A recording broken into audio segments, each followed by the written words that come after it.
next today? Does anybody, a couple hands? I see a couple. Okay. How many heard about it on TV? A lot of TV hands. All right, wonderful.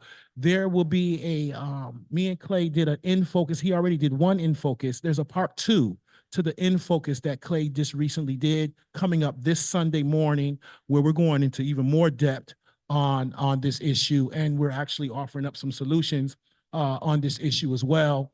But we are very serious about the impact that we believe that this is having. You're going to hear more about that. And then, of course, I know Clay is going to allow some opportunity and time to hear some of your stories and share that as well. So again, I also wear another hat as a city councilman as well, too. I want to be very open and clear about that. I am a city councilman at large. I represent the whole entire city.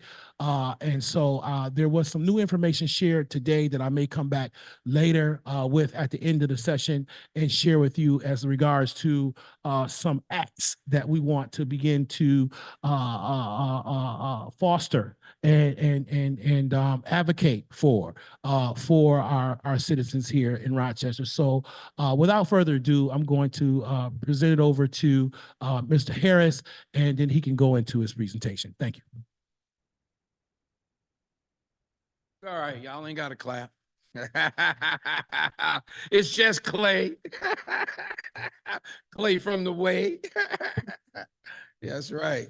So listen, I'm so happy that y'all have came today because the reason I'm doing what I do and what I'm doing is that first of all, God told me to do it, and so we do have a choice, but I didn't have a choice because he's already got me on this mission of trying to stop the violence in terms of saving as many people and our youth and family as possible, and ultimately souls, because when you're a Christian, that is our commission. And, it's imperative that we try to help as many people as we can because we're representing the Lord and Savior Jesus Christ. Anybody can give me a witness on that? Raise your hand. All right. So those who, anyone have seen me? Raise your hand. Anybody seen me or know me? Okay. All right. So most recently, over the last several years, God has had me on this mission to help stop this violence, to try to save as many youth as possible, as many families as possible. And I liken myself to John the Baptist crying out in the wilderness. Will anyone hear me? Because truly it's not just an epidemic, but it's a pandemic. And we just got out of a medical health pandemic, but God showed me it's a pandemic about life, right? And that people are not treating it as serious as they treated the pandemic with COVID, right?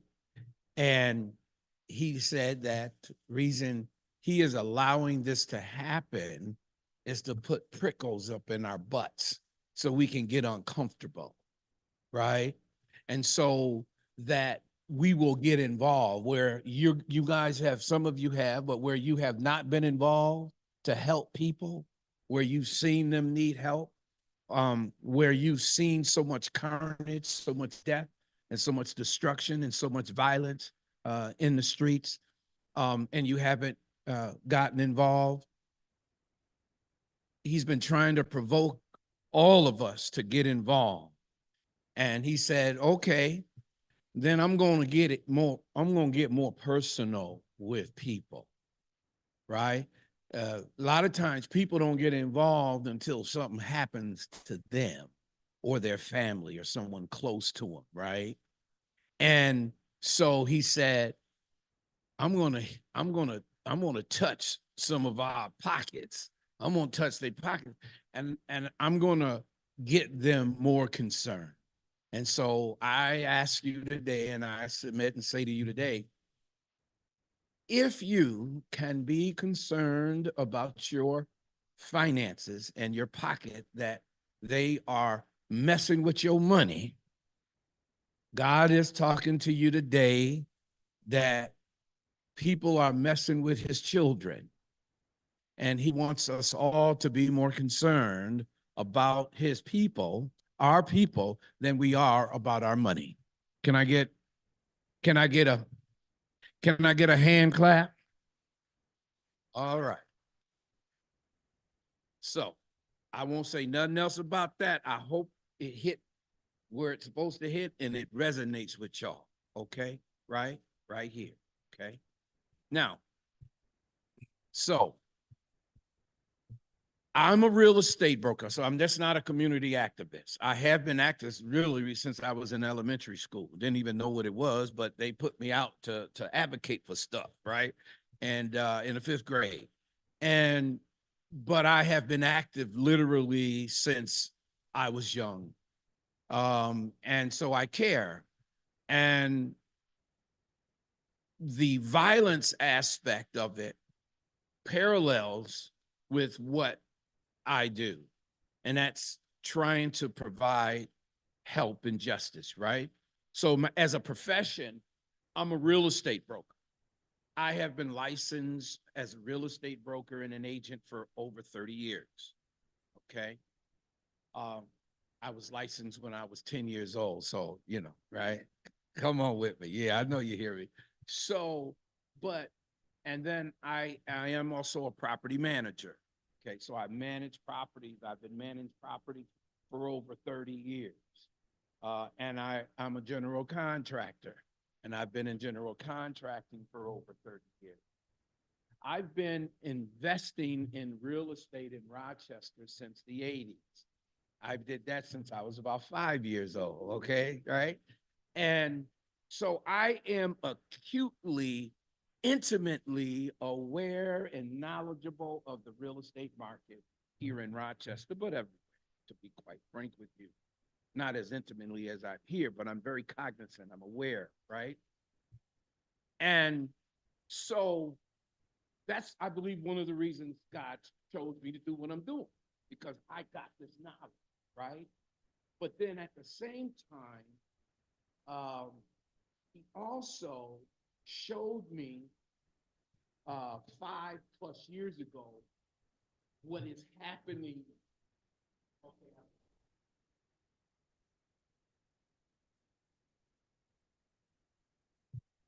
Okay. So I saw what is happening today. I saw it over 5 years ago. Literally, I saw it happening. And the kind of person I am, I called Mayor Warren, lovely Warren, which was our mayor then. I called her and I said, Mayor Warren, I need to talk to you about a few things. And she said, okay. And then we met. She put an hour in the calendar. We ended up meeting almost 2.5 hours. Okay. One of the subject matters was what I saw was happening in the real estate market.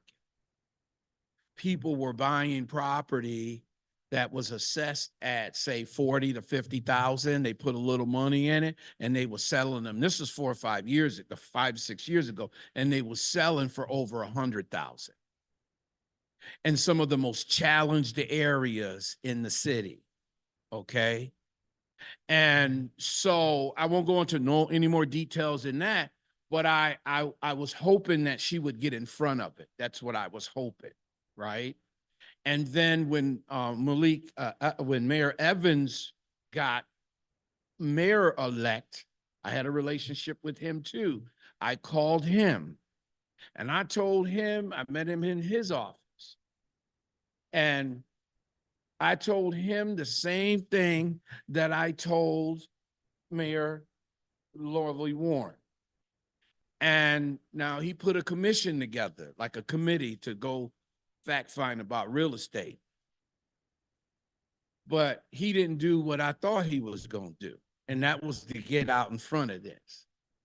Okay, because there were investors from all over the world, all over the country, and locally, they was manipulating prices. Okay. And then you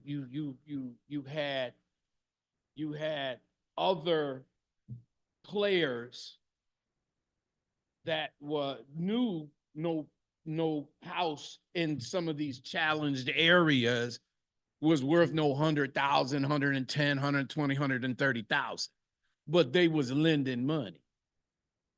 Okay.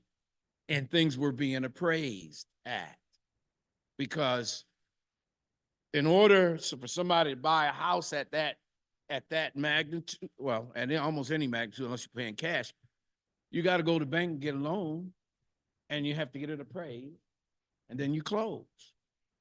So my point is, it was happening back then, okay? And so I was in a meeting, and I'm almost going, go ahead and shift that to the history of Rochester real estate. I think it's the second one, the third one, yeah. Mm-hmm. And I done kind of sped up, right? So I'm giving you the history of Rochester real estate, because Rochester real estate has been one of the most stable real estate markets in the country for decades. We've never had this problem, what we're having now, correct?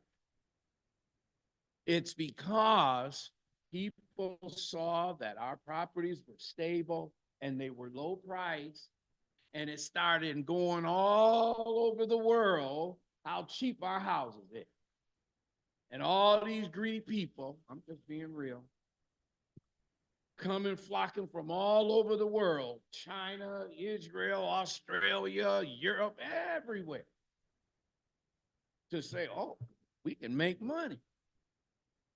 Because you can't make that kind of money too much more in New York City or California or Connecticut, because they done already done maxed out, if you will, right? So the point is that those things were occurring, and we were able to withstand almost any issue or crises, natural or unnatural occurrences that put weight on our real estate. We were still able to stay. We wouldn't like this per se, right? Only one thing recently did that to us, and that was COVID. When COVID hit, all bets was off. That was the one thing that affected our real estate in the whole world, really, like never before. And so the market became really constricted. Sellers were not putting their houses on the market. People was dying. People was getting sick. People was scared. People ain't know what to do. So they wouldn't sell it. Only a few was selling. So you have several kind of markets. You have a buyer's market. That means there's a plethora. There are a whole bunch of houses on the market. And so buyers just have their choice. And they can bid, and most of the time you either bid at it or you bid below it, and you negotiate and you get it for regular price. And then there's a seller's market. This market that we have had for the last 5+ years is a seller's market like never before. And it took COVID to affect our real estate market like no other. Like even the great economic recession, the worst since the Great Depression, 2008, remember the economic collapse? Okay. Even Rochester real estate was able to withstand that, but every other market collapsed. Remember the term bubble? Their bubble burst in their real estate. We're on a bubble now. And now they're trying to blow that daggone balloon up further and further and further. But if we don't stop them putting that air in that balloon and then let it reconstrict, boom, our real estate market will collapse. It'll be the worst real estate collapse that Rochester ever seen in the history. I'm telling you the truth. Now,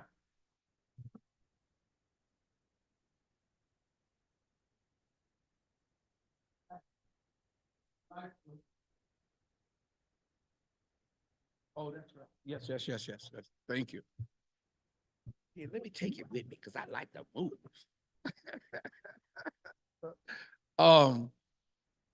So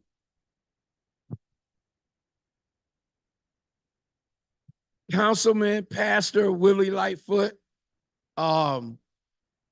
he is, besides Mercedes Vasquez Simmons, the only city or county elected official here today. Give him a hand clap.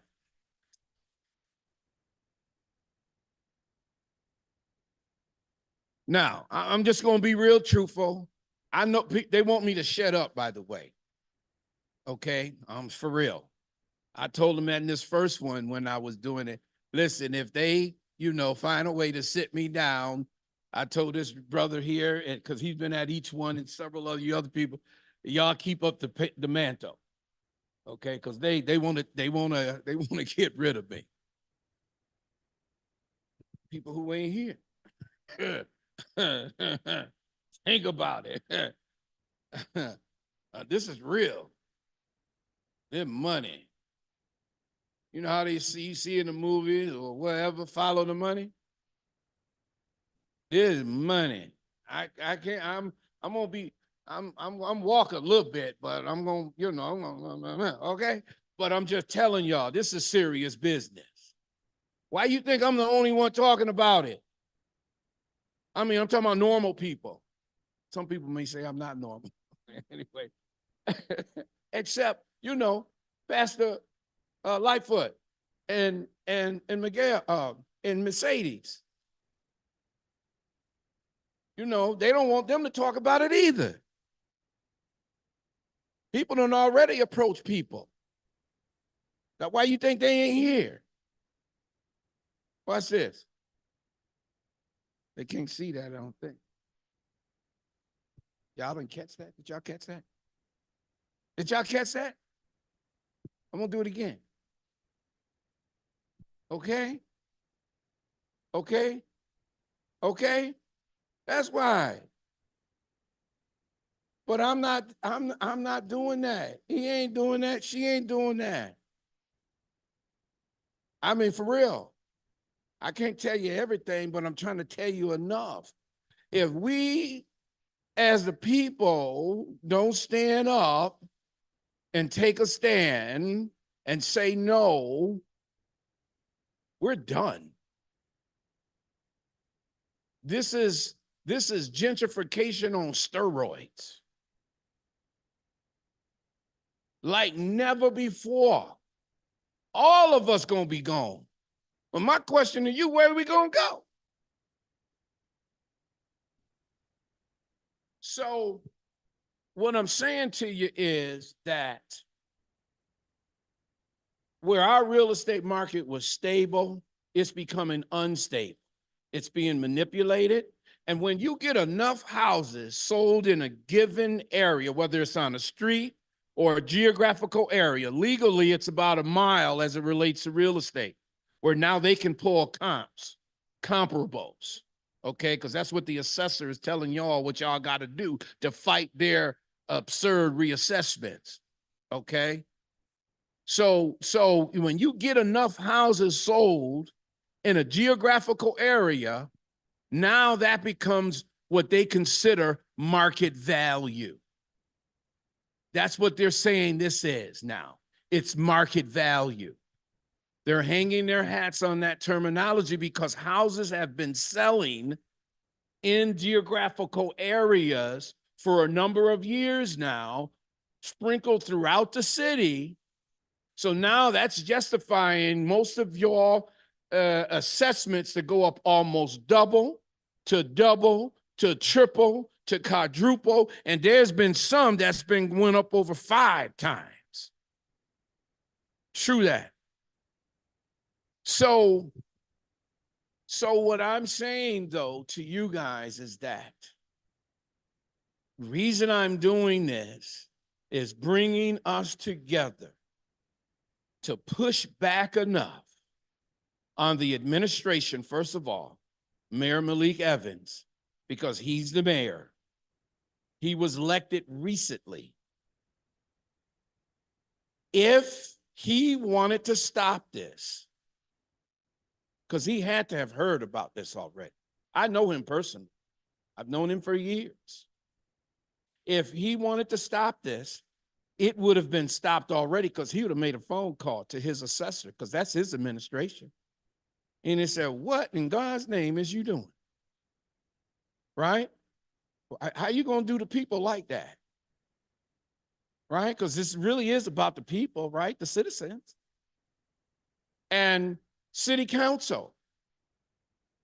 If city council was really concerned, now there are some, I shouldn't blanketly generalize, there are some that are with us, okay? I'm not even going to pull out names right now, but there are some that with us, but we ain't got enough.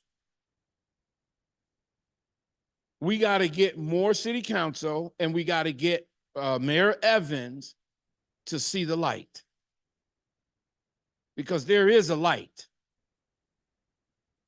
And then there is darkness. If our light shines more and like it should, that darkness will go away. When there's a dark room and you go in it, you can't hardly see. But if you flip the switch, what happens? The light comes on, and what? That's what we have to do. We have enough light in this room. And I say the light of the Lord. Those of us who believe, we have a lot of light. We must shine it brighter than ever before to be able to stop this darkness. Because these are some very powerful forces that want it to be maintained. They want to take your houses. That's the truth. Because you ain't going to be able to afford it. Now I'm hearing they got people, people calling people like they used to when Cornhill used to be like a chocolate city. I'm just talking to y'all, okay? Yeah, I'm just talking to you, right? But now they trying to do this over the whole city. Don't care if you're white, brown, black, yellow, green, or red, or purple. They trying to get rid of all of us now and turn the whole city into Cornhill or Park Avenue. That's the truth. So we cannot stand for that. You know, and so where I'm going is that the reason why the assessor is not here, the assistant assessor is not here, the director of finance not here, they don't want to come where I am anymore. They told one of the television stations, he says, that Clay Harris going to be on there with us again? I'm just telling you the truth, y'all. And they said, yes, we called y'all. We got to have an opposing view. Well, we're not coming on because he be putting out stuff that ain't right. But they right. At least they say they right. Their truth, but it's their truth. They don't want a contrarian truth. They don't want a difference of opinion. They want all of y'all and all of us to be like sheep. But I know what my words say. The sheep be led to the, do y'all want to be slaughtered? He also said, the blind, and if they both go, what's going to happen? Do y'all want to fall in the ditch? Okay, so it's time for us to mount up a challenge like never before.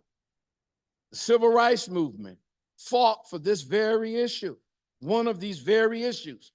the right to have equal rights, equal representation, and fair housing. To be able to own a house.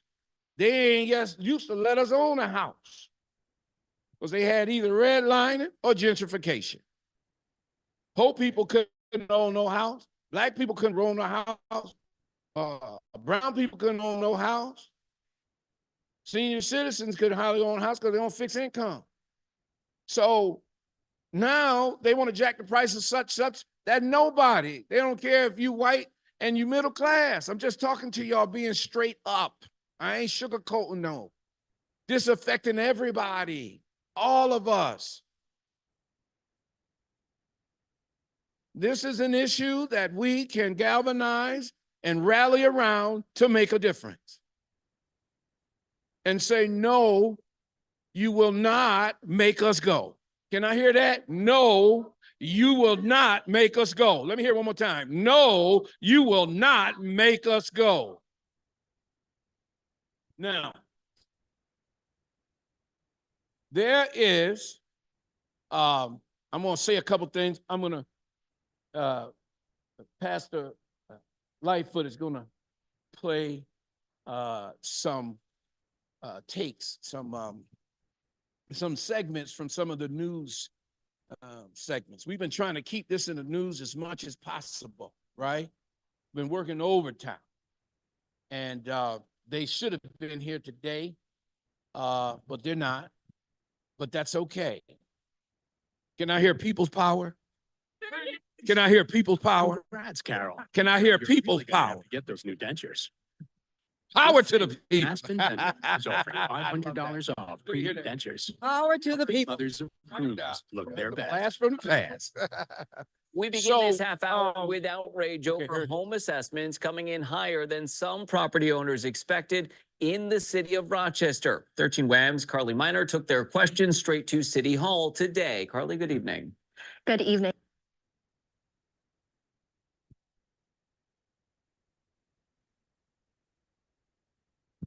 Navan is a travel and expense tool that works for you and your team. Save money with exclusive travel deals, smart spending policy. We begin this half hour with outrage over home assessments coming in higher than some property owners expected in the city of Rochester. 13 WAM's Carly Miner took their questions straight to City Hall today. Carly, good evening. Good evening, Matt. I spoke with several property owners in the city of Rochester, some frustrated by the large increase in their assessments. I sat down with a city assessor to find out more. Some Rochester residents are feeling the pinch right now. Many are astounded by the number they see when they open their letter from the city. The average sales price within the city of Rochester has increased on average 10 to 11% per year. So it really went from about 90,000 to 150,000. That's just single family homes. Said, city of Rochester housing prices have been increasing 10 to 11% per year. Okay, can you back it up just a tad and then replay that? Because I want y'all to follow some things here. I need y'all to listen real carefully because this is the things that 50,000. That's just single family homes within the city based on data from our own system and from the Greater Rochester Association of Realtors multiple listing service. Property owner Dwight Robinson has owned this house since 2006 and hasn't seen the assessment dollar value this high before for his property. I have one property, this property that we're in right now. The assessment went up from 188 to 320,000, and that makes my taxes go up by $400. So that $400 will get spread across the 12 monthly payments in my mortgage, and it'll go up. The city assessor reassesses all properties every 4 years. All 64,000 properties in the city were individually reassessed based on many variables.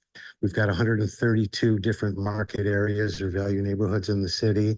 So everything is kind of grouped together. We're not comparing one house on, let's say, Nunde Boulevard with something down in Charlotte on Lake Avenue or Stutson Street. So it's all based on comparable sales from within the neighborhood. Adjustments are made for square footage, bedrooms, bathrooms, decks, patios, that type of thing. According to City Assessor Michael Zara, anyone on a fixed income, especially seniors, can apply for aid with the New York State real property tax exemption. If you're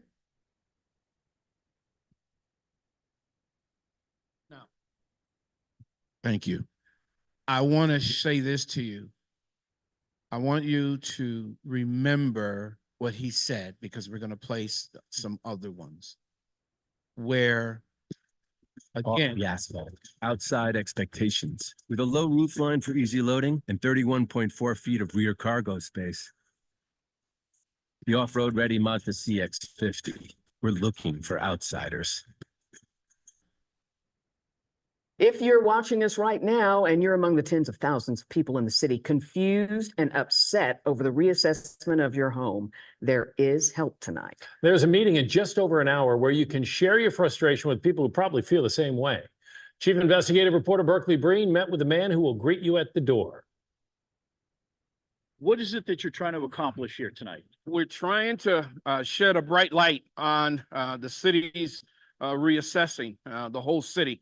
Most of the time, Clay Harris tries to solve violence problems. Now he's taking on assessment problems. He's running a community meeting at Bethel Christian Fellowship Church on East Avenue. We met on the front steps today. There is a sticker shock to this when people get that assessment in the mail and they're like, I can't believe this. They cannot believe that the city would do something of this magnitude when the city is already suffering. We're still having backlash from COVID, which is part of the problem why real estate prices and rent prices have been going up. The city does a reassessment on its 64,900 properties every 4 years. There are what the city calls 132 value neighborhoods. The assessments are based on market value. It's all based on sales from within the neighborhoods. This is the letter I received from the city. I didn't have time. I didn't have time, and thanks for Pastor Willie to help, to put it in a chronological order.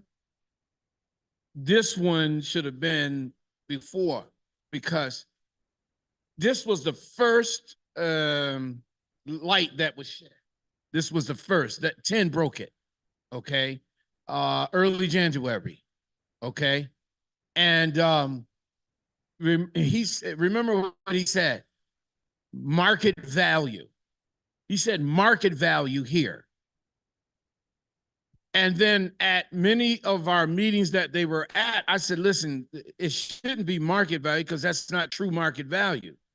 It needs to be based on simple appreciation on a yearly basis. Most houses appreciate 2 to 5% per year, okay? Some a little more. And you multiply that times 4 because they say they do it every 4 years. So you multiply 2% times 4, you get 8. If you want a little more, you get 10. You multiply 10, times that for that 4 times 10%, use 100,000. That means so that $100,000 house, I'm using for round numbers, will go up to 110,000. That's realistic, right? But if you want to take it at that 5%, you multiply it times 4, that would be 20%, right? And you multiply that times 4, and you go at that 100,000, that's going to be $120,000. So $20,000 still is high. People would complain about that. But we ain't going up no 10 and 20%. We're going up 50, 60, 100, 200, 300, 400%. They are absolutely out of their minds. This ain't market value. It's a highway robbery. What they trying to do? They trying to take our properties. Straight up. So if they use what Mike Cesara, and him and I went to school together, high school together. I know him very well. Okay. That ain't by chance either. Okay. I won't go into the details in terms of relationships, right? But if they, the assessor's office, used a simple appreciation approach, we wouldn't even be here today per se.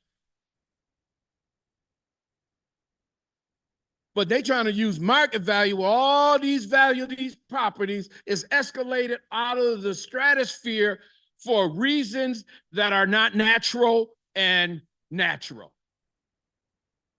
Because I already laid the foundation about natural, which was COVID, unnatural manipulation.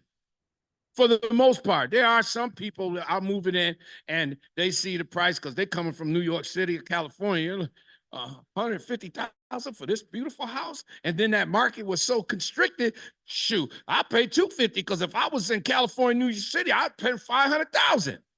Yeah, I'm still a bargain to us, saying to them, not us. You feel me? That's what's been going on. But they don't want us to see that. And they want to shut me up because I don't know what I'm talking about. Because I'm telling stories. I'm saying things that ain't true. They might as well say, you know, you lying. Yeah, misinformation. But that's what they're saying. I'm lying. I don't know what I'm talking about. I got more knowledge than most of them. And I'm telling the truth. The whole truth. And hello. When Duke Hamlin got his reassessment letter, it showed his went from 118,000 to more than 200,000. I opened the letter and the 118 was an increase from before. So I thought, man, it just keeps going up, and that's a lot. That's a big jump. You think you could sell your house for more than $200,000? I have no idea. I know it's a hot market. Hold that thought. Stop that. I never thought about asking. But guess what? Now listen, y'all. I'm talking to all of y'all. That question that he just asked, can you sell your house at that? But there is somebody would buy it now. But question is, where he gonna go?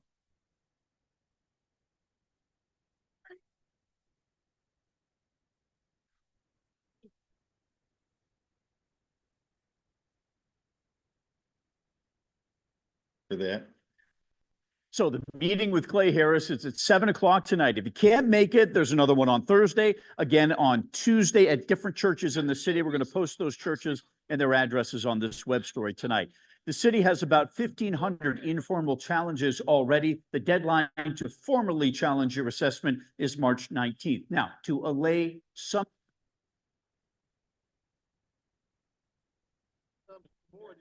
SEMrush, we see that success has changed. Once it was a corner office for the chosen few. Today, it's a marketing strategy that We begin with that critical update from Rochester's mayor today on the state of housing in our city. This as a new law on vacant houses takes effect this month. We continue to hear time and time again from community members that the availability and affordability of housing is one of the major concerns that they expect for us to resolve. It's one of the biggest barriers to upward mobility in this community. Rochester leaders say the city's Housing Quality Task Force is making progress toward that goal. After increasing the city's number of code enforcement officers by 15, Mayor Malik Evans says he's most proud of the city's work to hold landlords accountable. We want to send a message to folks that if you are not a responsible landlord, you shouldn't be in the business. You just shouldn't be. You should go pick something else to go do. And we need to celebrate those that are doing good things. Since the announcement of the task force in early 2022, the city says it's taken 36 cases to court, totaling more than 3,700 violations. The folks that we're taking to court are the people that ticketing doesn't work on. The fixes are going to cost way more than the tickets. So we forced them into court. And part of bringing them to court is to get fines out of them. And to date, we've been granted judgments or settlements, fines in the amount of more than $500,000. City leaders also touting the work to eliminate vacant houses. A new law takes effect this month, requiring any property owner with a building that's been vacant for at least 60 days to register that property with the city and come up with a plan for it. Because we need to know what all these properties are, because vacant properties are a risk to the city, a cost to the city, a risk to the people in our neighborhoods. They're more fire prone. They're more subject to illicit activity. We want to know where those buildings are and take care of them. The mayor says only 37% of city residents own homes. That number even lower for Black and Brown homeowners. His top priority now is to change that. That is how we create generational wealth. And we have to find innovative ways to do that. We'll have the city's full housing progress report on 13wham.com. All right, so now.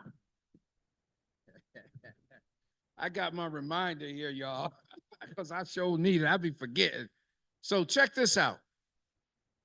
Now, if it's about affordability and he want to get home ownership to black and brown people and white people and yellow people who can't afford it, how that's going to happen when the prices is going that way and ain't nobody saying nothing about it? Furthermore,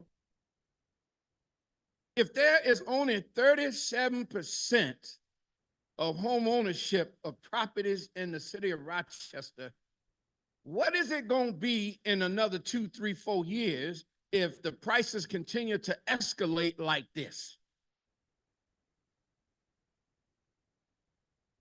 And who is going to suffer the most? How is generational wealth going to be passed down to the ones who have been neglected and have been ostracized and left out for years, for decades? It can't be. Finally, I'm just talking to y'all. I got to talk to everybody. Finally, we're able to buy a house and pass it on.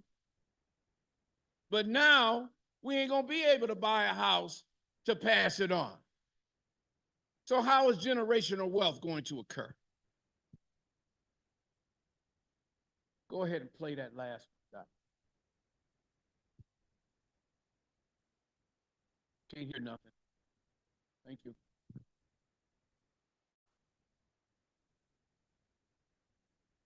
Having a direct impact on them. Isabel. All of this to simply reach out to their offices, or of course, you can always Inundated with requests and concerns amid property reassessments, but officials also say it's a first for the housing market to see an overall increase in values across the board.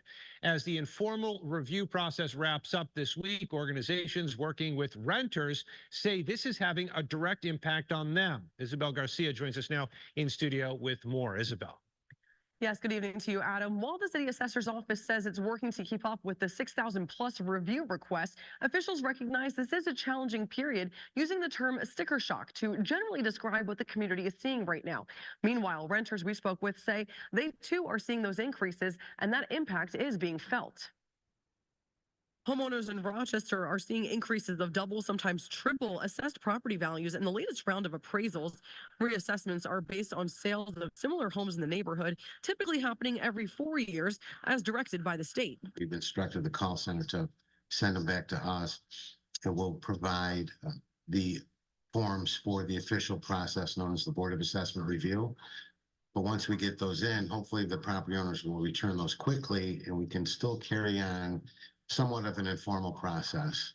Lachey Harris is the vice president of Rochester City Council, who also works as a realtor part-time. She says the fair market value is maintaining a seller's market since COVID, with home sales purchased well over asking price, essentially commanding a bidding war. Harris recognizes it's a challenging time, noting nobody wants a tax increase. On the other side, the flip side to that is the Rochester market. We've often talked about the redlining. And a lot of our neighborhoods have been seriously redlined and have suffered for that. So I'm not saying, that I want to see people pay more taxes, but I do see that, the redlining can be lifted, and that's hope.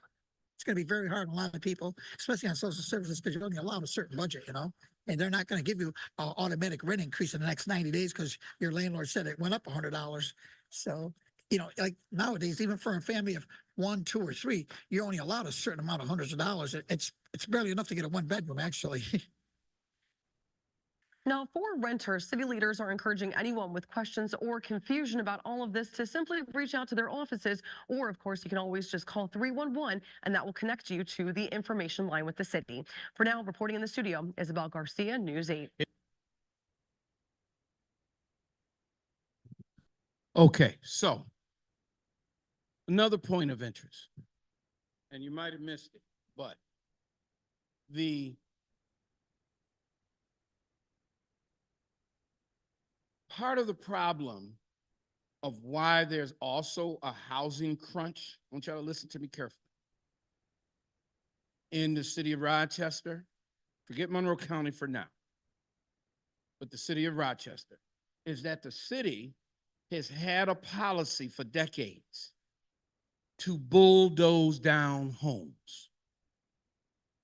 They have bulldozed down, I believe, thousands of homes over the last decades. They've been doing this as long as I can remember as it relates to me being cognizant of stuff. Because there's lots vacant everywhere.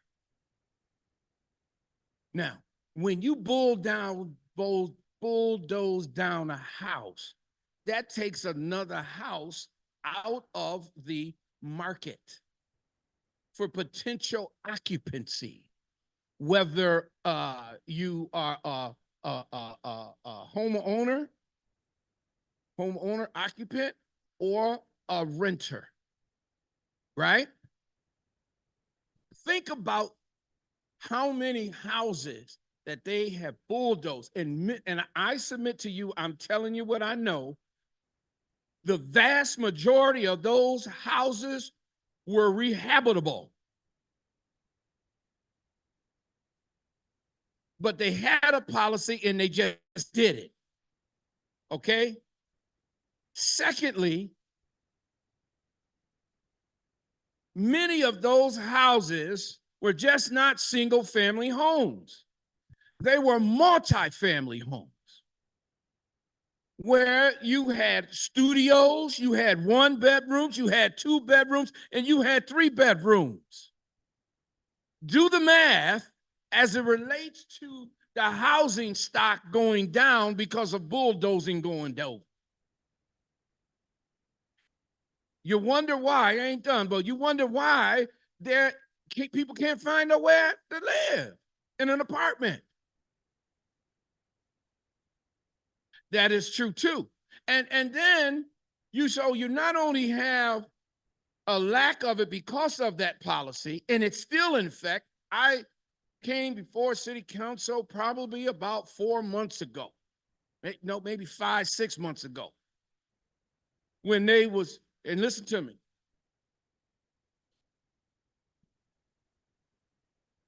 I saw it on TV. I knew they'd been doing it. The policy was homeowners, and I'm just being real now, disproportionately Black and brown. There was about 150 homes that the city had been telling these homeowners that you need to bring a proposal of what you're going to do.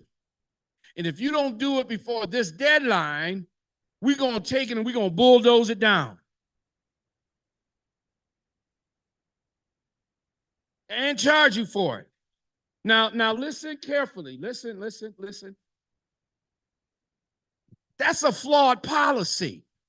If you are for home ownership and affordability, and you want Black and brown people in particular to own home and pass wealth, why would you take their home that's the only home they ever had, but now they fell on hard times and they can't repair it?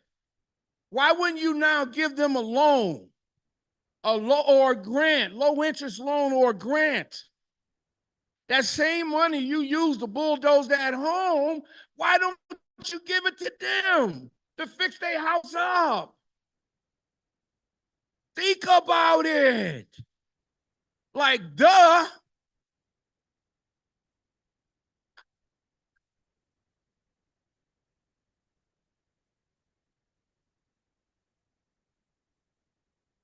Another thing.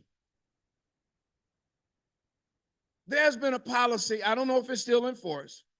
There was a policy for years that a vacant house, if it was vacant for 6 months or a year, it would revert back to its original zoning.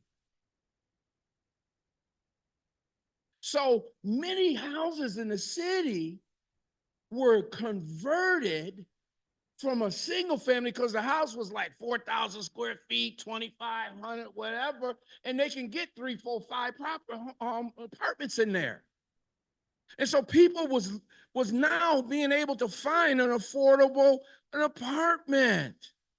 But they made them, not only it had to be revert back to its original zoning, they had to deconvert it.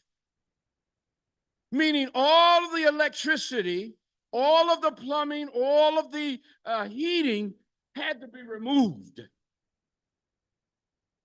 You know how many apartments was taken off of the market? So now all these other flawed policies has led up and helped this situation. Now they want to double, triple, quadruple, 5 times the assessment. They want to double, triple, quadruple, and 5 times the assessment when we are already under siege, when we are already suffering, when we already have a real estate market in crises. Now they want to pour gasoline and kerosene on the fire. How does that make sense? Oh, but they are for affordable housing. And then they say, oh, well, we're building new ones. It costs more to build now than it costs to renovate. Like, hello? And then don't you think if it costs more to build, don't it gonna come not to pay rent? You gotta pay rent for these new properties at these new housing construction. Plus, they don't make materials like they used to. Daggone houses, you huff and you puff it. Daggone house, slow down. True that. Listen, nothing I'm saying is a lie. I call it out. They want to call me a liar because they don't want me to say nothing. I was talking to a politician earlier today. They called me. Well, I told them they ain't going to shut you up. They got the wrong person. They think they're going to shut you up. I said, well, I like you think that way, but they sure want me to shut up. Because I'm showing up, John the Baptist, crying out in the wilderness. Y'all better not let them cut my head off. Hello. Yeah, but the truth, well, what? Well, y'all better help set us free. Don't let them lock me up. I want Pastor Lightfoot just to say a few words, okay? Because if it wasn't for him, we would not be here and have the church today to have this. So y'all give him another hand clap. Okay, so can I get a little bit into some loose solutions? Because he just painted a real difficult, challenging, a lot to handle there. I'm gonna say this. Thank you, and I appreciate each and all of you from coming out. I am in conversations with my colleagues in City Council. We are having very, very, very serious conversations about this topic. I will say this, that we're getting ready to take some action, or to do something to request from the administration that we're going to be happening over the weekend. Okay, you should hear more about that on Monday. So no one's sitting on their hands. And there may be some difference of opinion. And I'm going to say this just to be very clear. I was in a meeting today with City Council committee meeting and with administration, and they are saying, like, we have to do assessments. Okay, everybody knows that. We have to do assessments. We have to, taxes is how your fire department, how you get fire services, how you get police services, how your libraries run. We understand that. We understand that our taxes run our city. We get that, right? So I just want to be very clear about my issue here and why I joined with Clay on this cause, because I believe he's spot on. And and so Now, the thing is, and what we were told eventually, or originally from the administration, city council was that this was not a mandated thing, that we didn't have to do it every 4 years. That was a practice that they did it every 4 years, right? So I said, okay, but then we heard tonight at the city council meeting that it was an agreement with the state that is done every 4 years. So the thing that's bothering me with this whole process is the story keeps changing. That's bothering me. The story, 1 and 1 is 2. You can't tell me 1 and 1 is 200. It's supposed to be 2. So I'm having a problem. My first issue is the process. I got an issue with the process. If it's done every 4 years, then what does that mean? It don't just sneak up on us. Right? If I know I'm going to do this in 4 years, then that means probably by year 2, I should start gearing up, talking to the community, letting the community understand what we're getting ready to do in 2 years, not 2 months. What we're getting ready to do in 2 years, community, we're going to get ready to do this. And by the way, community, our projections are saying this is going to be higher than probably it's ever going to be.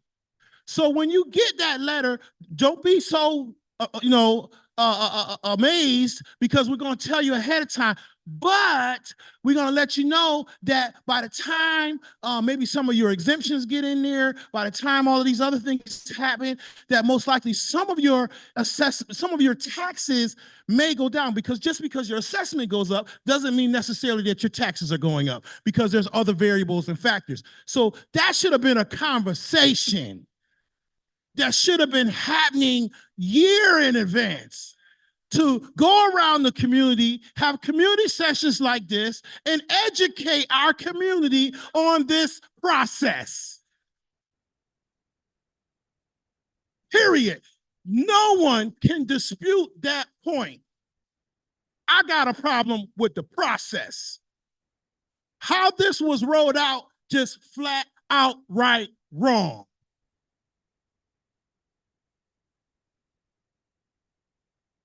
You can tell me about the formulas. You can tell me about the market rate. I don't care about none of that.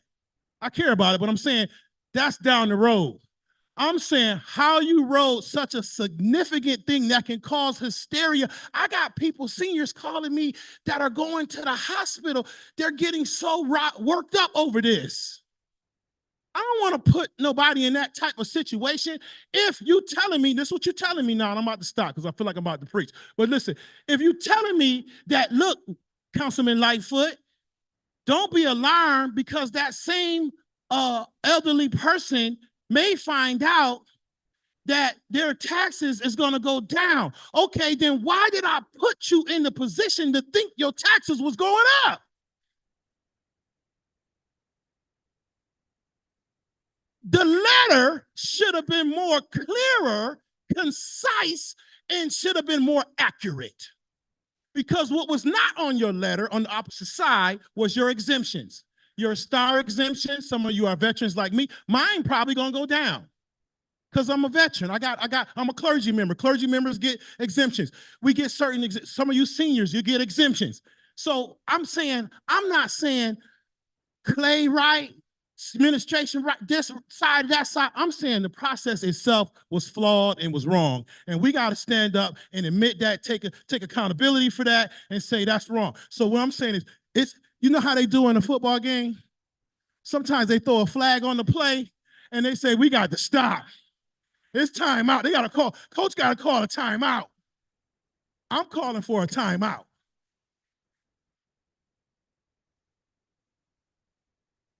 Let's regroup. Let's regroup. We got to regroup, and we got to acknowledge that we didn't do this quite. We could have done this better. My second piece is that we have the lifespan report that just came out, says that we have a very aging America. People are living longer, thank God. And so our seniors are going to be more impacted. And the digital divide is real. To tell people, call 311, get online and do comparables. They ain't no real estate agents. It's your responsibility to go online. First of all, I don't even know how to turn the thing on. And get comparables to prove that what you had for 30, 40 years now is wrong what somebody else is doing. That's ridiculous.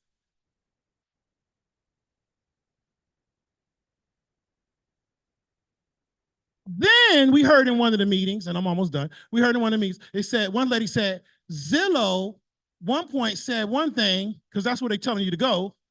And then when they saw the city assessment, Zillow changed to the city. So somebody said, well, who's following who?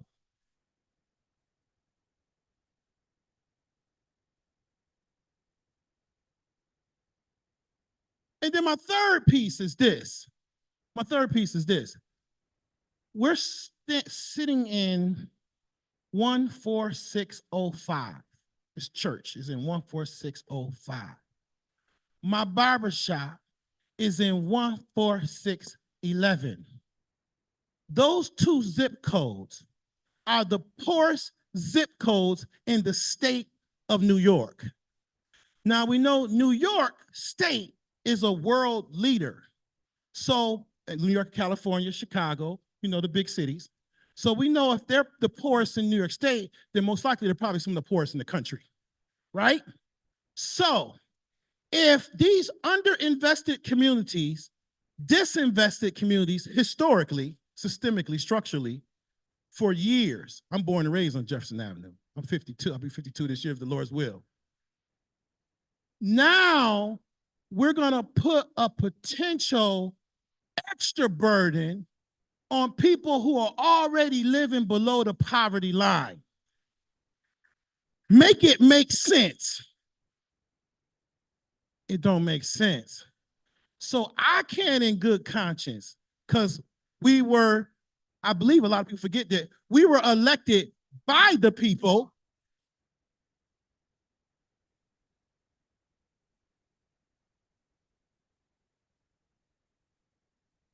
You elected me, and I'll be darned, I said darn, Elder Daly, they about to make me, if I'm gonna put my grandmama out her house, if I'm gonna put who elected me, and I know that's harsh, and somebody gonna say that they talking about they putting people out of the house, but you know what? Let's just say half the people's stuff go down and then half go up, and let's just say 30% of them gotta leave their house. That's still too many. So what you're saying? Oh, only 10% of people gonna lose their house. You know what that's like saying? We only got 57 homicides.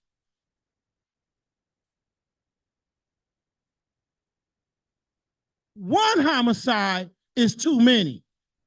So, me, can't speak for nobody else. At least as for me and my house, we're going to serve the Lord. As for me and my house, I'm going to serve you. And I hear you. I heard you. And if we had to vote on this tomorrow, I'm voting no. I don't care. You put that at 11 o'clock, 10 o'clock, 3 o'clock news, play it 24/7. Willie Lightfoot is going to vote no on the assessment, period. So, solution. What do we got to do? On the 15th is a speak to council meeting. Now, you're hearing it from somebody who's been in government for a long time, been in city council for 6 years, and I'm going to tell you this. We get more people down there talking about, I have a dog. I have a English bulldog. Love my dog. Love my dog. We get more people to sign up to a speak to council meeting to talk about animals. And some of y'all know, y'all be in these meetings, y'all know I'm telling the truth. Then we do that talk about things that really impact their quality of life every day. Y'all got to sign up and y'all got to come to these meetings. See, because as long as y'all not being shown, as long as y'all not being heard, as long as y'all not saying nothing, they're going to say, well, ain't nobody saying nothing. I don't know what y'all got. What's the problem? Ain't no problem. It's a big problem. So on the 15th of this month is our next city council meeting. right?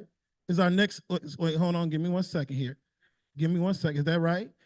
Okay, no, that's what, speak to the council meetings on the 15th. It's at 6 o'clock, it's at 7:30 is when the meeting starts, but you need to call before 4:30. All right, and the number you need to call is 585-428-7538. Okay. Yeah. Right. I'm looking at it online. Okay, it says all persons desiring to speak must sign up no later than 4:30 p.m. the day of the Speak to Council session.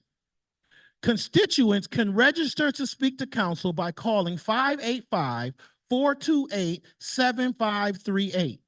Okay, depending upon the total number of speakers, you're going to be given 3 minutes. I ask that you kind of think about what you're going to say, right? And then you need to come, show up, and you need to speak and say you are dissatisfied with this. The other piece, so that's the one thing you need you to do, and you need to tell your neighbors and tell everybody, right? You need to call these 3 things. I'm gonna give 3 solutions. So, and my solution is, I got 2. 1, I'm voting no if they don't pause. 2, I'm thinking we need to pause, right? And so you need to sign up for the meeting, get as many people as you can to come and speak to council on the 15th by 4:30 to that number. You need to call your local city council members. There are 5 at large. Stanley Martin, myself, Mitch Gruber, no, she's a South District.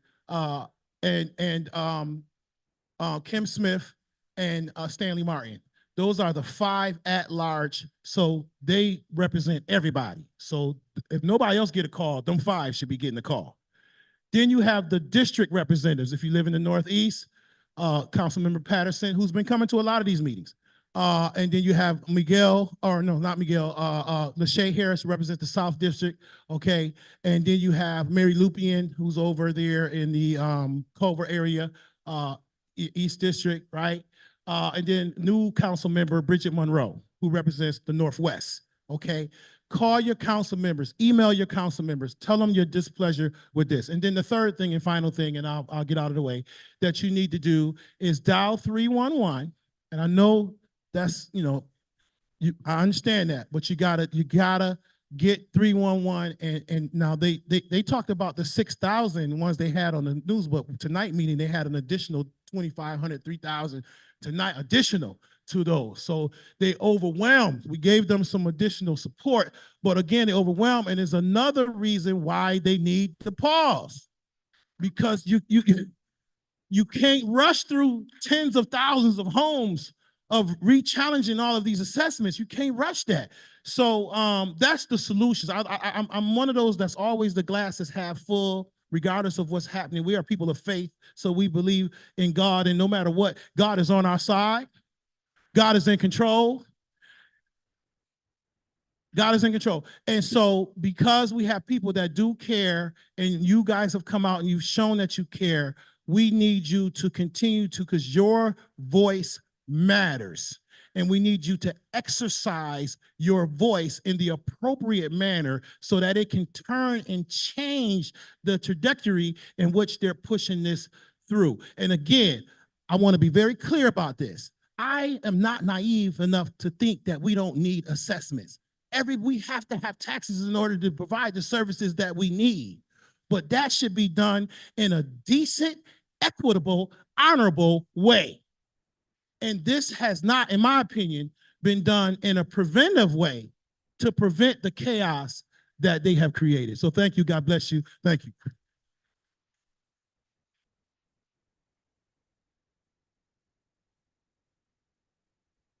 Y'all give Councilman Pastor, soon-to-be Assembly person, another round of applause. Okay, so now, this is, I can't count, I can't remember how many. Mercedes, come on up here, will you, sister? I don't know, I've done a whole bunch of these. And every week I call more people to let us use their place. So, and so before I say any more, I want Mercedes, I want y'all to keep, first of all, keep me in prayer. Because I ain't got no protected position, so to speak, okay? They want to pick me off. I'm telling you, I don't care who tells, it's just the truth. Don't put all that on there. Might give them more ideas. But come on, speak to them. Sure. Well, thanks for having me, and I apologize for my appearance. I work with young people all day, every day, outside of my legislative work. But I want to thank Clay for putting this platform together for us to talk about some realities that are happening in our city. We had conversations, and I was mentioning to him that my mother passed away about a year ago. As I'm trying to settle up her estate, we had to get an appraisal done on her house. Now, this was done by a New York State certified appraiser. The FHA, if you ever had an FHA loan, you had to bring this guy out. And he's licensed to do what he does. I had him come out in March, and he appraised my mother's house a little bit, decent. It was something I wasn't surprised by it, but it was good. Fast forward a couple months ago, I received the city of Rochester's, and it was close to 200% over what someone who's licensed by the state of New York, who did, these folks are very thorough. It was about a 2 to 3 hour appraisal. They go through every nook and cranny of your house. They also do an assessment of the entire neighborhood. They look at that comparable, so you wouldn't have to do that work. I was shocked to see the difference between what a New York State licensed professional was able to do, who took the time to come to my house, checked from the basement all the way up to the attic, did the assessment of my entire neighborhood of all the sales that have happened. We talked about comparables. They did that report. So what's the disparity? Why is it that one report that was, again, this person went in. I don't remember the city of Rochester coming into my house to this assessment. So folks, challenge this request. To our council person, and thank you so much for being an incredible voice for us. It's the transparency in this whole thing, the lack of. Please tell us this is happening. And true, if it happens 4 years, great. But if you knew it was going to be this significant, give us the heads up. We've already been through so much in the city with the crime, with everything. I mean, you just can't make this stuff up. But to put this burden on some of the poorest communities in Rochester, to me, just has no words. Help us stay in this great city, because I don't know about you, I love this city. I love the city, and I want everyone to keep their houses. Listen, I've heard some heartbreaking stories. Now, I'm going to put my other hat on. I'm a county legislator. Oh, thank you. Thank you, sir. Okay. As a county legislator, these city taxes, really, it's not, we have no say over it. But when you get the amount of calls that I've been receiving, I couldn't help but take action. We had a conversation. He says, we have to start doing these community meetings. I received so many calls about this, but what I'm also getting is calls of our elderly community losing their houses. Folks, don't let 6 months go by without paying your taxes, because it will be on that foreclosure list. Please be vigilant. Pay those taxes. Because if you wait a year, some people waited 11 months to pay at the end of the year, only to find out their houses were already sold. So there's a lot of issues that are happening in this city. Folks, please be on it. So I'm trying to be proactive in having this conversation. As you mentioned, that lifespan community, we have an aging population, and as government, it is our responsibility to take care of every single citizen, including the elderly. Well, that's a great question. In fact, both myself and Rachel Barnhart have just proposed to our legislator a housing task force to help address some of these inequities that are happening. So that's a great question. There should be funding for it. We're going to continue pushing for it. But this is a reality for so many, and there's folks in here that were directly impacted because they lost their homes. So please, I'm going to ask you, please be vigilant. Pay those taxes, even if it's 6 months, pay something. Make a call, make a payment plan. But going back to that assessment, at a minimum, call 311, at least have that, start that conversation. That's all I have. Thank you. And thanks for allowing me to speak.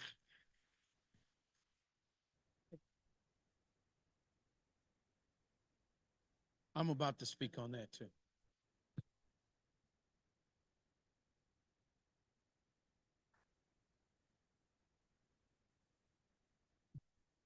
First round of conversations of your reviews were over, that they would mail an application. Yeah, so let me speak to that a little bit. And I was gonna do that. So this is even more why what Councilman Lightfoot is proposing is logical, rational, reasonable, and the thing to do. This reassessment is the most significant, far-reaching assessment that Rochester has ever had. They've never had hardly any phone calls about reassessment. Now they're approaching 10,000, okay? Now, I will say to you, our assessor, when I was on a program with him, is like, well, what about the other 50,000? See, because they're satisfied. No, they're not, okay? There's a lot of reasons why they didn't call. But the bottom line is, if you had hardly nobody call and all of a sudden you got roughly 10,000 calling, that should be enough of a light bulb for just tell you something. Not try to rest your hat because the other 50,000 ain't called. That means you tone deaf and you ain't trying to hear the truth. Hello, somebody said fraudulent. Well, something ain't right. So anyways, furthermore, if they was listening, they wouldn't have ran out of appointments. That ain't never happened before. Not only did they run out of appointments, then they started putting Saturdays on. They ain't never happened before. They put it on weekends. And then weekends left. They ran out of them. Then they went from the informal meeting, 12 minutes on the phone or in person. They ran out of that, so they went to the formal. They ran out of them too. What is that telling them? That the citizenry has concerns. The question is, will they listen? The second question is, will we demand that they listen?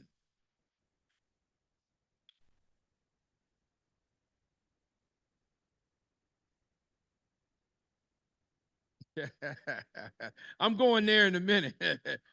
All right. Okay. So what I'm going to do is I want to open it up to questions, but there are some things that I want to bring to the table of additional solutions that City Councilman, we got about 10 more minutes. Okay. We got about 10 more minutes, he says. Okay. So, that's what I'm going to say. Give me 1 second. Give me 1 second. Hello, Tessa.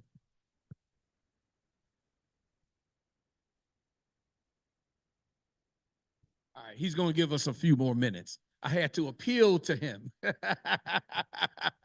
And he's listening, okay? Praise the Lord. All right, so come on, sis. I know you. I got all y'all. We're going to get everybody in. How you been? Good.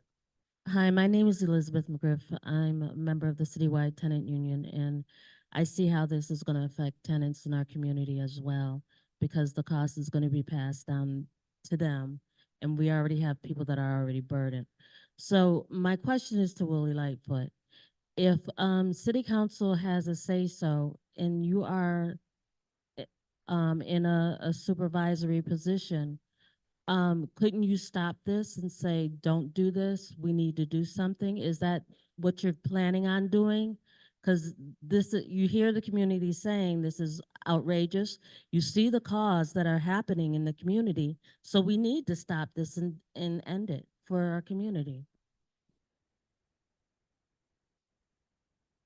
Yeah, there's some things that are happening, and we have a chronological order of some things because of what me and Clay have done. There, and we've promised some people, because of how we did it, not to release certain information until it needs to come out.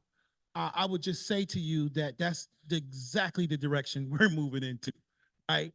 And all those things are already in motion. And there's something that's going to happen probably tomorrow, and then over the weekend, Sunday, log in or tune in to In Focus Channel 10 at 10 o'clock.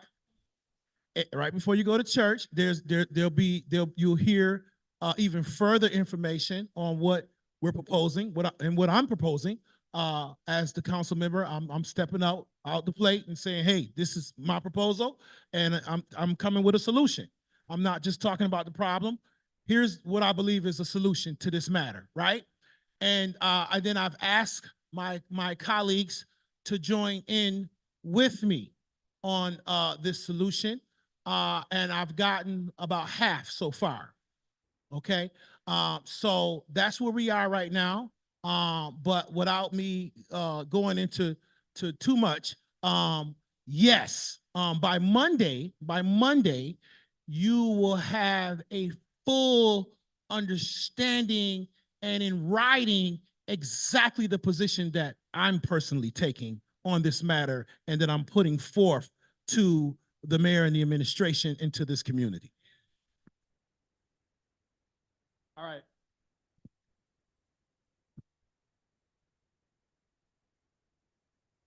Do me a favor. I need everybody. Who all got a question? I just want to say, my name is Leslie Reese, and I just want to say that for every council member and everybody that don't agree with where we're at, we need to know who they are, because come election time, we shall not forget. That's all. I mean, the thing about it is we pay too much in taxes around here. The budget is too high. We don't have no say over it. There's a lot of things that we should have a lot more say to that we don't, being as though we're the property taxpayers. If they don't want to work with us, they don't need to be elected.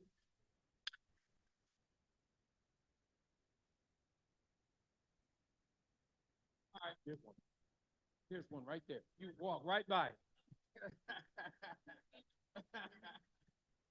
Everybody else, stand up behind this wonderful lady who want to say something. You got a question? Because I don't feel like walking to y'all right now. Is it on? Turn it on.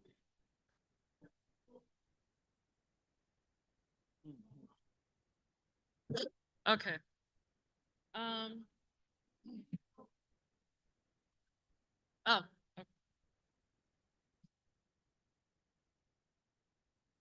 Okay. So, Maddie Johnson, I came on behalf of my father, who is a homeowner. I am a renter. My question is more on the side of the renter. I guess my question is more of, during your video, it mentioned something about COVID having something to do with this. If you could clarify what COVID might have done that would cause maybe the, as far as the rent, if you could speak to investors coming in, buying up all the homes, if you could speak to the high homelessness, the rent being as much as it is, and landlords asking you to make 3 times the rent, and you can't even afford that. If you could speak on, that.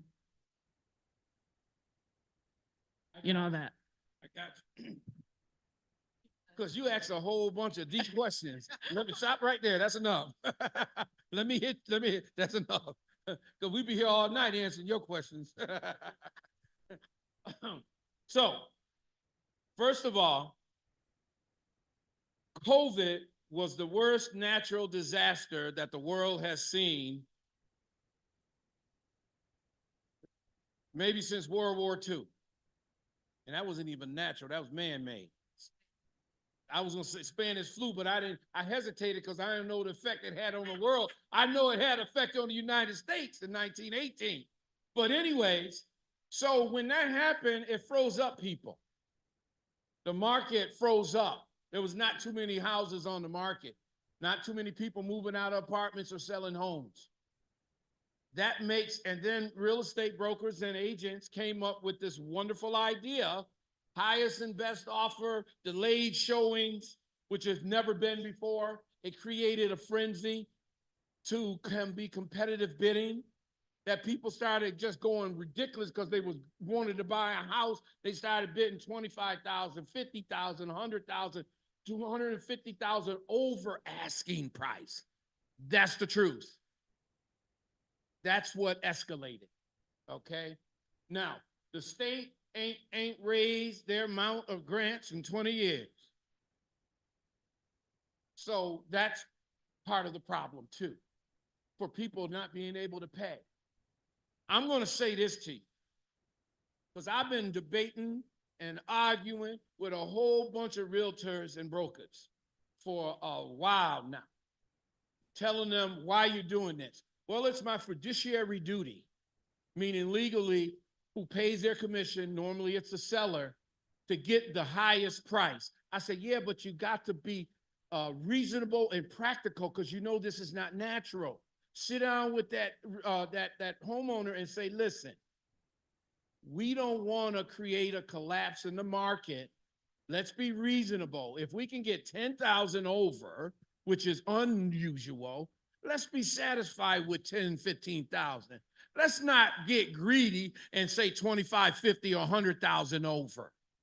That's what was happening, literally. To me, that's not a fiduciary duty. You're not being real. You're not being honest. You're not telling everything. I'm just saying, that's me. I didn't like it. I didn't think it was right. Okay? So that's what happened. Next question. Hi, we're trying to understand the reasons for this high escalation in assessments. There was one night where Malik Evans was making the phone calls with the question and answers, and he said there's going to be a rezoning in all of the city, and it hasn't been done in, I don't know, many years.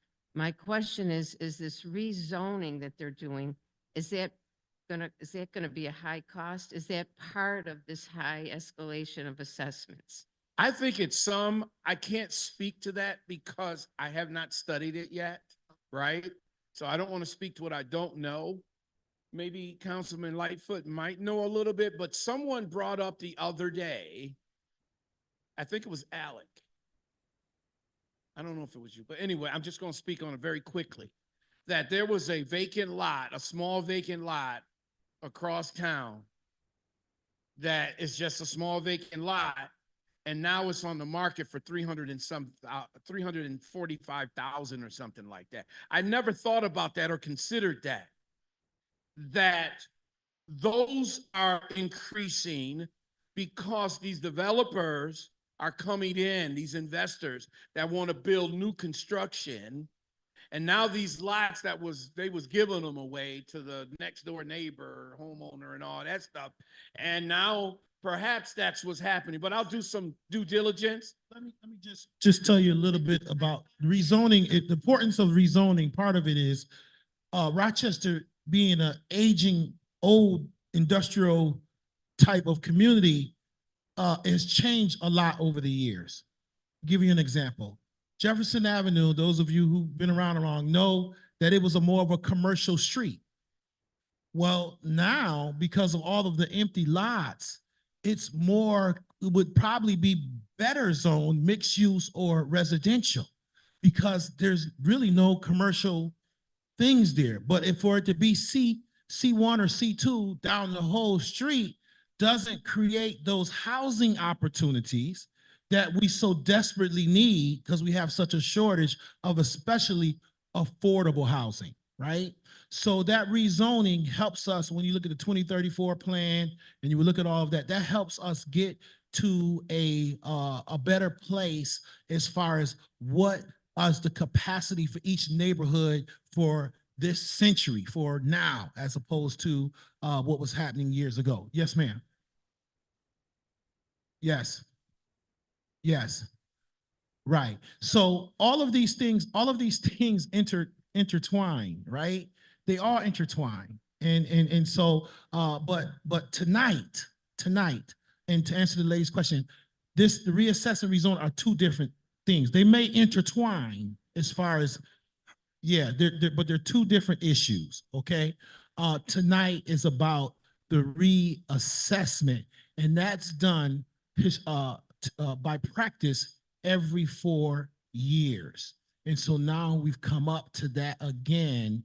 And obviously they do that in order to be able to create revenue, if you will, for the services that we enjoy in our city, right?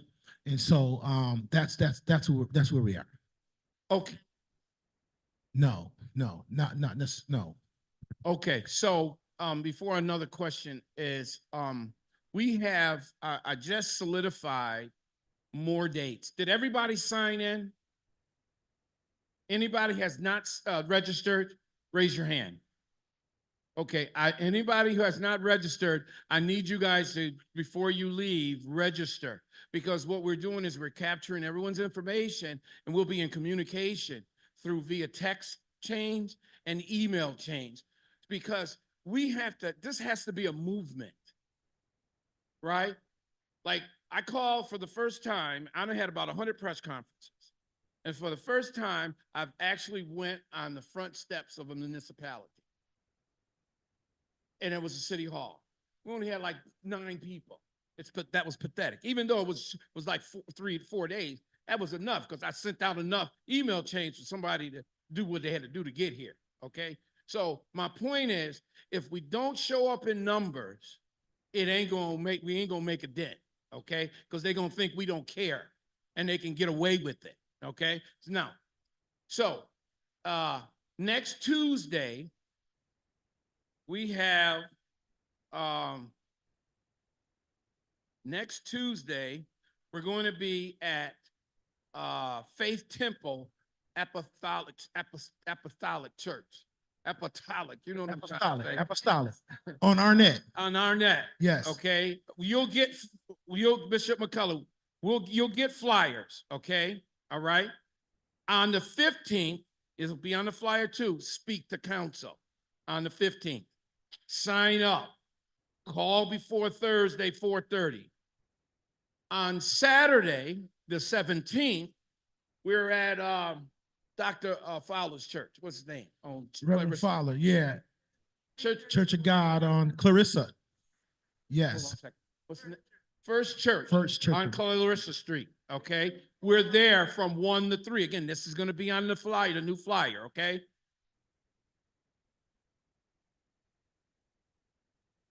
All right, do that.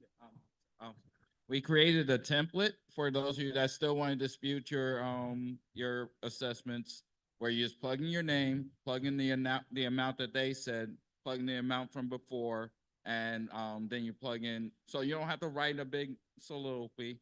You just plug in your name, the amount, and you just say the reason why, and also a petition number. Right.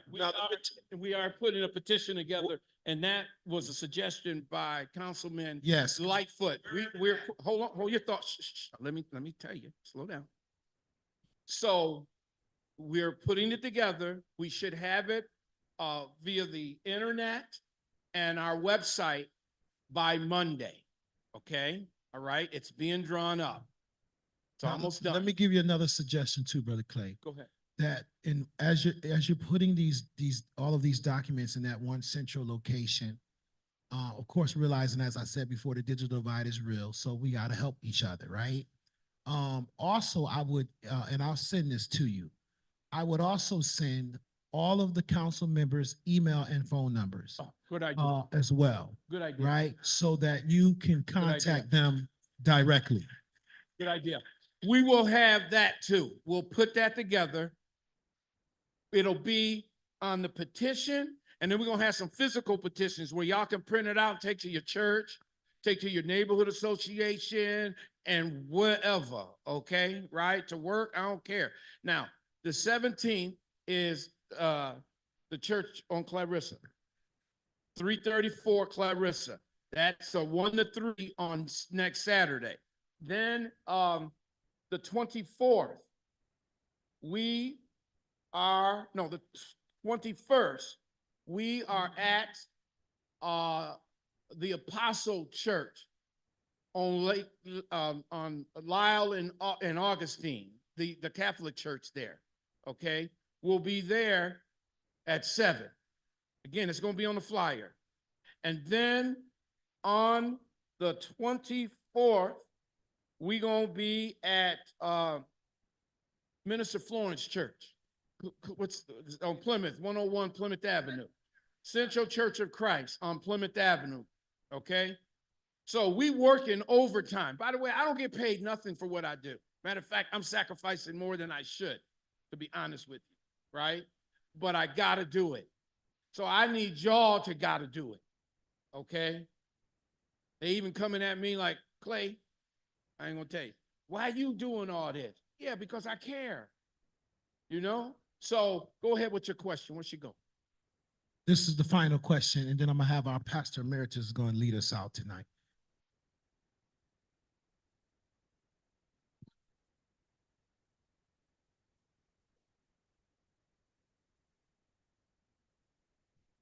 Are single parents who have small children who aren't getting the help we need from our local departments, who aren't getting the help we need with financial. They want 3 times the rent, but we're not getting paid 3 times the rent.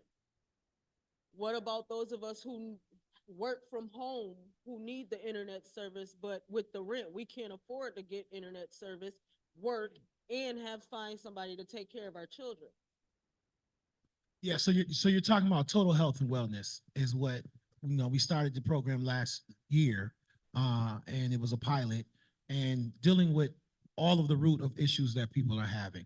I can't sit here and say that we have all of the answers to everyone's issue and problem. We don't. And that's why we have the conditions that we have in our community right now. What I can tell you is that we, as far as city government, because you said specifically city councilman, it ain't but one here. That's me. So you talking, you say all y'all that's here. Ain't no all y'all. It's me. I'm only one person, and y'all ain't gonna kill me. I'm sorry. I'm just gonna keep it 100. My daddy died at 60 years old. You know why my father, the late Honorable Willie Walker, died so young? Because of that pain, that stress of him trying to carry this city on his back. Right? I'm a pastor. I'm a city councilman. I'm not making no excuses. I'm just being honest. I'm one person. Right? So that's why I'm saying y'all got to get where these other people at? Where these other people at? Have a man? church You filled understand with what people. I'm saying? Be I'm saying honest. like it get to me. My frustration come from is y'all see me. Y'all see me in Walmart. Y'all see, and I get this all day, every day, all the time. But I'm only one person. So I go there and I'm taking your concerns, and I got one vote, but it takes 5 to pass something in city council. So I need you to say that to 4 more people and hold them just as accountable as you holding me. I need you to hold all of them accountable so that we can get a constant 5 so that we can do more things that we need to do to help more people. But let me be honest about this too. City government doesn't do human services. We just started doing human services after Daniel Prude. The county legislature, the county does human services. City government don't do that. That's not our work. That's not the work that we do. But you know what? All roads seem to lead back to City Hall for most people because you know why? You don't, outside of Mercedes, you don't never see them people nowhere. Okay, so you know what I'm saying? So what I would say to you is, my sister, is that you have to put those concerns in writing. We're going to get that information to you, to Clay, for you to be able to do that, right? And then hopefully we can channel you to the right services that could be helpful. Because one thing about Monroe County, though, we do have a plethora of services. Somebody said we results poor but resource rich. Somebody say, well, I don't agree with that because we still, don't have as many resources as people need. And then hopefully we can connect you to some services, whether it be the county or the state or the city. But we'll try to do that. But I'll give you my card before you leave, and I'll do the best I can to try to connect you to some services. But I just, I wanted to be clear about that. We got to get more people involved in the issues concerning our people.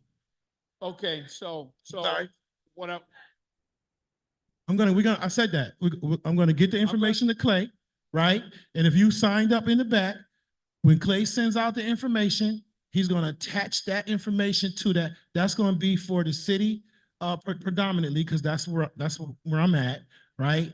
There's different levels. There's the county, there's state, there's federal government. They all should be held accountable. Wait, let me ask you this, Clay, and I know we get, but let me ask, where is the state people on this issue? Did you know what I'm saying? Where are the other voices? That's true too. Right? So I mean, I say that to be very intentional because it's Thank true. you, ma'am. Thank you. Thank you. Thank you. God bless you. All right, so listen, check this out. Listen, get a pen, write this down.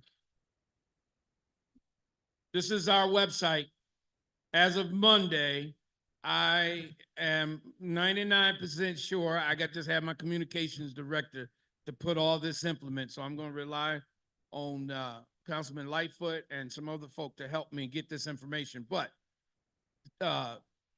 www.unitingthroughhope.com.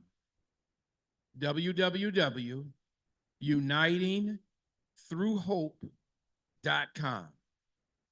It's one word, uniting, I'll spell it, UNITING, through, THROUGH, hope, HOPE.com. Now, what I want y'all to do is I need y'all to rally. We need to rally together, mobilize together, unify together, and stick together so that when I send out these texts and like I told you, all these new dates, y'all got to sacrifice and come out. I don't care if you got to bring your children with you or your grandchildren. Y'all got to come out. If those cameras see these amount of people, it's going to start transitioning, okay? All right? Now, speak to council. Don't forget, sign up. That's how you make a difference. Squeaky wheel gets the grease, okay? Now, all right, we're done. We're done. Okay. Look, Pastor Emeritus, Dr. George Day, give it up for Pastor Emeritus. Give it up for Clay, all the work that he's doing. God bless him. I'm sorry, we're just a few minutes over. I apologize to everyone I told you. I'm sorry. I apologize for that. But we did want to hear from you too. All right. Thank God. We're so happy. I thank God for Pastor Lightfoot and Pastor Clay Harris. They've done a very good job. Ain't that right? And I tell you, we need it. I remember we had a saying for years, together we stand, divided we fall. We need to come together more. That's how you get things done, you know what I mean? And one thing about God can work anything out. Sometimes it seems hopeless and not getting in place, but God can turn things around. I'm not going to say a whole lot, but he can turn things around. So we are glad to see you here. We're going to pray now that God will continue to lead us. I just really thank God for these men. You know what? Did y'all feel that tonight? I felt that tonight. I felt your heart, man. I felt your heart. I really did. I felt the compassion. I felt the compassion. So we're going to actually stand this time and not going to say a whole lot. We're going to pray that God will continue to bless and lead us, and he knows what to do about every situation. You're going to put it in his hand. Put it in God's hand, because he will work it out. Our Heavenly Father, God, first and foremost, God, we say thank you, God, because, God, you in charge. You as a God can do what needed to be done, God. You see what we were dealing with? God, just do it for us, God. Continue to lead us, God, and guide us, Lord. In the name of Jesus Christ, God, we thank you, Lord God, for this gathering. We pray that some more will come together, Lord. Lord, you should ask anything in your son Jesus' mighty name. And I want to say, God, you should cast all our cares upon you. Because, God, you care for your people, Lord. You love us, God. Many are struggling, Lord, going through so many things in this world, Lord. Oh, my God, they're hurting. A lot of them are hurting, God. They're down and, oh, God, deep down in all kind of situation, Lord. But, God, you're able to bring us out, Lord. Some are having a hard time trying to pay their taxes now, God. But Lord, help us, Lord. Those that have put this together, Lord, this assessment, we pray, God, that you will turn it around, God. Oh, God, turn it around, Lord. Turn it around, God. I'm asking, God, turn it around, God. Israelites, God, you turn that situation around, God. Moses stretched a rod out, God, and you brought them across through the Red Sea, Lord. Do it now for us, God. In our day and time, Lord, we ask it in your Son, Jesus' mighty name. Amen and amen and amen. Thank you.